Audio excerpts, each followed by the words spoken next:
Spencer Sanders, take your seat on the throne and your keys to the city, dear sir.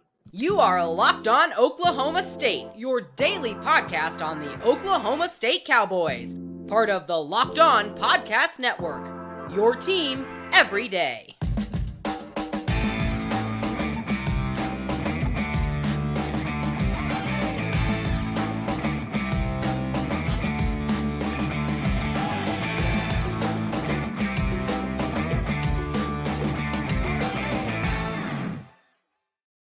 Howdy, y'all, and hello, all. Welcome back to Locked On Oklahoma State, your daily stop for all things Cowboy and Cowgirl related. Yeah, Spencer Sanders steps up big time. Big time. So, for all of the fan base, including myself at times, that have doubted Spencer Sanders, we are all sorry. May I just apologize on everybody's behalf. Gunnar Gundy proved that he could be serviceable in need be, in times of need. But what Spencer Sanders did coming off the bench in a game that he was not supposed to play in to lead us back with just, the end of the fourth quarter to go, that's impressive. That's a statement. That's a big move. That's a statement move, right? That's a move that gets you in the record books. Not that you weren't going to be statistically. I'm saying mentally, when you have fans that think back to Spencer Sanders, you're going to think back to games like this. Just like we think back to Mason Rudolph's freshman year. If he doesn't come on and have the end of the season he had, we're talking about a completely different, a winning record of going to bowl games consecutively. That season, we got it saved, and it allowed this streak to continue that equals the consistency that Oklahoma State has exuded in the sport of football. So it reminds you of like stuff like that. I do, however, think that no matter what side of the Spencer Sanders fence you lean to, I would say if I was a betting man, he'll be back next season. I mean, it's no secret he came back this season, right, to obviously improve his draft stock, but more importantly, win a Big 12 title. And although that is still within the woodworks, you got to think, guys, this is a crazy, wild Big 12, right? So it's not a foregone conclusion that we take care of all the business in Bedlam, especially in Norman. But it's reminiscent to some degree of 2014, right? And what Spencer came off the bench and did, it's big time, right? 9-13, 84 yards, big time tutty. Gunnar was serviceable, 5 of 12, 103 yards, big time 83-yard touchdown strike to John Paul Richardson, who ends up with 90 yards on 3 catches. Gunnar did throw a couple picks, threw a touchdown. It was a mixed bag. But the key for the day is the defense. Derek Mason, thank you very much, sir, for renewing the faith in the Cowboy D. It was a good adjustment, right? It's not over here like Iowa State is the end-all, be-all, bee's knees to offensive productivity. But it was a get-right game, and we did exactly what we were supposed to do, and we did it in kind of a big-time way. The defense forcing 2 fumbles and getting 3 picks and spreading the picks out over different players, and the emergence of Kendal Daniels. Even he said post-game, it slowed down a bit, right? You hear that all the time. But clearly, if you hear it 1,000 times about a multitude of different sports, then it's very, very true. You just see things progress differently. And instead of seeing it progress and maybe looking at one dude, one man, one play, now you're starting to realize, all right, I got this dude on this play doing this. But behind me, I've either got a post-flag route or an in route. And it maybe gives you the ability to creep a little bit more. Because not only do you see what's happening in front of you, but now you have more knowledge and you know that there's only a couple different route combinations that can be coming from this side based on formation, based on how many receivers are out there, right? There's only X amount of routes in the book, right? 9, 10, 11 routes. So there's only a certain amount of things that you can do. And you're starting to see that a little bit, I think, out of Kendal Daniels. Big time get out of Beggs, Oklahoma. I think we'll be seeing his old running mate from Beggs, CJ, a little bit later on next season. I still don't think we saw enough Jaden Nixon. Ollie Gordon can't have that 15-yarder, bud, right? That's just, unfortunately, something that can't happen. And in a tight game, in a big situation, every carry matters, especially when you try to carry 35 times and you only get 57 daggone yards. So, luckily, again, Spencer was able to come in, and I don't want to hear, please, I don't, the narrative even bothers me to think that, Gundy is under some rapid fire because he made the wrong decision and not starting Spencer. If Spencer could play, he should have started type thing. And I don't necessarily agree on that one. And I think that some of the things Gundy does are indefensible. This is not one of them.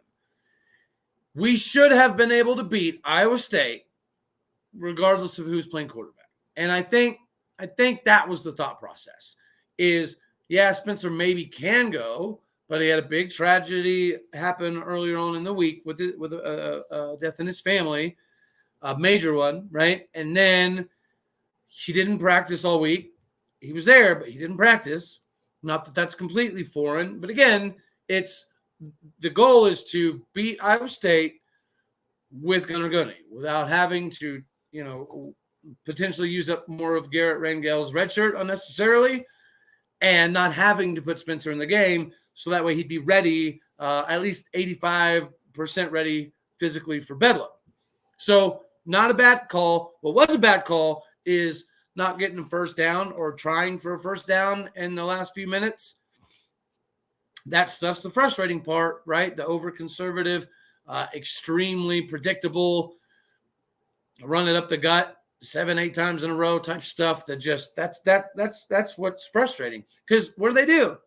Drive it all the way down the field. Luckily the D stepped up big yet again, over and over and over and over today.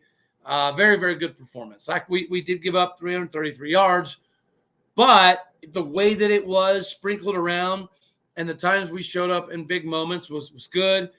1 for 14 on third down, that can't happen. Going ultra conservative and giving them an unnecessary opportunity, that's not necessary. Like, you got Spencer Sanders in there, you're flying down the field, you're letting him grip it and rip it for the most part. He's throwing pretty successfully. Like, just try for a first down. 2 first downs there at the end seals the game. No drama, right? No need to stress. No need to take extra shots of Jack Daniels.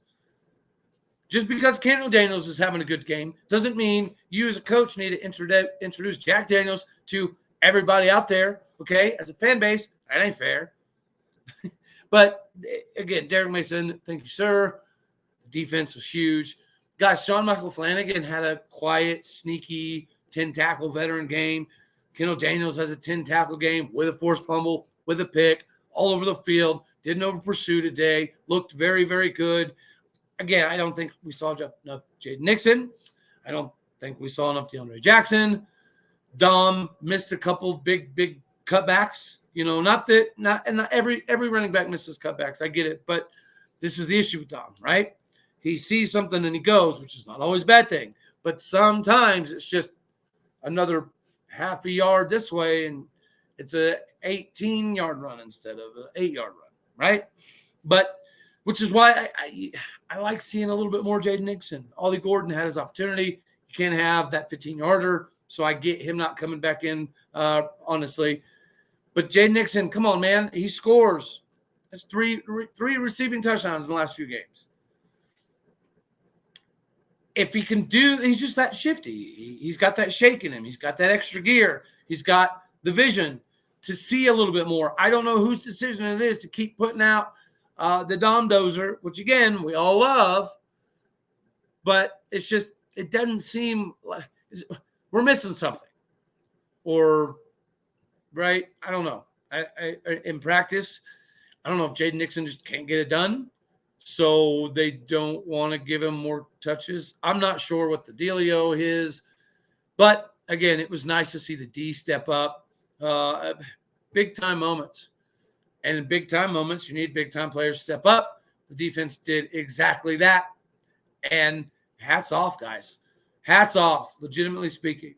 We did lose time of possession, a little frustrating, but still, 2014 W in the Big 12, you'll take it because, at the end of the day, it still puts you in a position. Now, we don't control our own destiny, right? But a couple losses and a couple games go a couple ways, and bada boom, bada bing, bada bang, you're back in the Big 12 title conversation. Like, we are not statistically out of the hunt by any stretch of the imagination, especially in this wild, crazy Big 12, right? Especially in this wild Big 12, that just hanging on by the seat of your pants is not going to cut it. Unfortunately, I hate that we have to, score so much that it's just not a possibility to have the end of the game stripped away. But, you take the W's that you can. It puts us back on track. You got a Bedlam in Norman. That's obviously extremely, extremely winnable. But every game in the Big 12 is a wild one. So we hopefully show up prepared. And that inspired, which having this level of inspiration again is good to see. I don't think this level of inspiration is going to be an issue because it's Bedlam in Norman, and players like Kendal Daniels and Brendan Presley and Brock Martin, they all grew up dreaming of this game, right? That's a fact. And it was great to see people like Colin Clay have a big day. Nathan Latu had a really, really good day. Sione Asi had a pretty big day. Ben Kapinski made a lot of plays. Jabbar Muhammad, he played exceptionally well, matched up against not only the best receiver in the Big 12, but legitimately one of the best receivers in the country, which is why he's most likely leading the Blitnikoff Heisman or Blitnikoff voting. Just like you, but you got Quentin Johnston over there at TCU. He's up on that level as well. Obviously, we're fairly salty. JPR had a good day. Brendan Presley was quiet and there to the end, but he had a couple big plays there at the end. Again, hats off to the defense. Mason Cobb was flying around. It was good to see Nick Martin get in there. Xavier Benson had a pretty sneaky 7 tackles. Jason Taylor II was flying all over the field finally again, making some big plays, has a big pick, has 7 tackles himself. It was a really good all-around defensive effort. And offensively, our O-line is it's a nightmare. We cannot – it's been proven, right? We've had plenty of time now to decide whether our O-line coach and our tight ends coach are sufficient moving forward.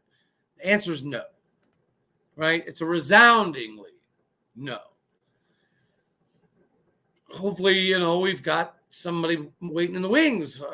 I don't know exactly who we would go after. Maybe a Josh Henson type would come back home again. Maybe not, but guys, we got to get those 2 areas of the field fixed.